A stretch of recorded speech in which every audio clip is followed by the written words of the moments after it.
deegaanka Cada Barwaaqo oo hore loo oran jiray Cada Kibir kana mid ah deegaanada hoos yimaada magaalada Cadaade ee gobolka Galgaduud ayaa laga dhagax dhigay dhismayaasha iskuul, guriga degmada iyo guriga hooyooyinka. Goobahan ayaa si wada jira waxa uu dhagax dhigay gudoomiye ku-xigeenka deegaanka Cada Barwaaqo, qurba joog iyo siyaasiyiin ka soo jeeda deegaankaasi. Cumar Dhoore Siyaad, gudoomiye ku-xigeenka deegaanka Cada Barwaaqo ayaa sheegay inay ku faraxsan yihiin garab istaagga qurba joogga hase yeeshee ay qabaan baahiyo fara badan. walaalka jaariyada dibadda ka timid haday mar idin yimaadaan waxaad u baahan tihiin dhaba idin ka baahi tiriya waxaad u baahan tahay Ilaahay ka baahi tiri kara laakiin walaalku waa iska qabta ama waa iska qabasha waad arkayda stationka waxa la yiraahdo rugta nabadgelyada waa lambar rugta nabadgelyada nabad hadaadan helin waxba helin meyd waa inaad nabadgelyo hesho soo dayacay waa u jirtaa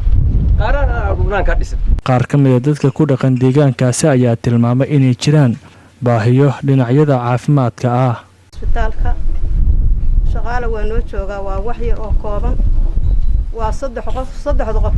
hadduu tago dhakhtarku oo uu naga tago meel la yiraahdo degdeg hal maantay muxuu ahaa qof baa tibcaan oo uu aado male kalkaaliye male gabadha umursada waa sidoo kale mala iyaduna wax uga dambeeya halka male hadii la yiraahdo magaalada koonigeeda aaday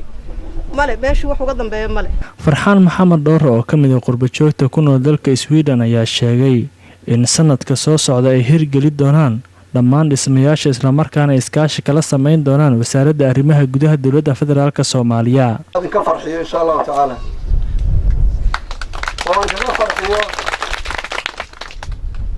bisheeda hadii Ilaahay idmayna isugu imaan doono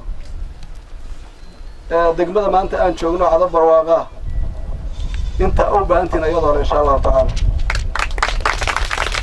waa uga mahad celinaya oo fursada uga faa'iideysanaya wasiiru dawladda wasaaradda federaalka Soomaaliya Cabdirashiid Maxamed Xidig oo runtii nagu dhiirigeliyay noona soo amray hadda saakay maraan kulanay inaan tagno Cada Barwaaqo inkastoo magaceeda u sheegin uu yiri taga dhiirigeliya wixii aad ducay ka sheegtay oo kala ka sheega anaguna waxay ducay qabto markay qabsadaan wala joogna insha Allah taala. Maxamed Maxamuud Awaadan TV-ga caalamiga Universal Cadaado.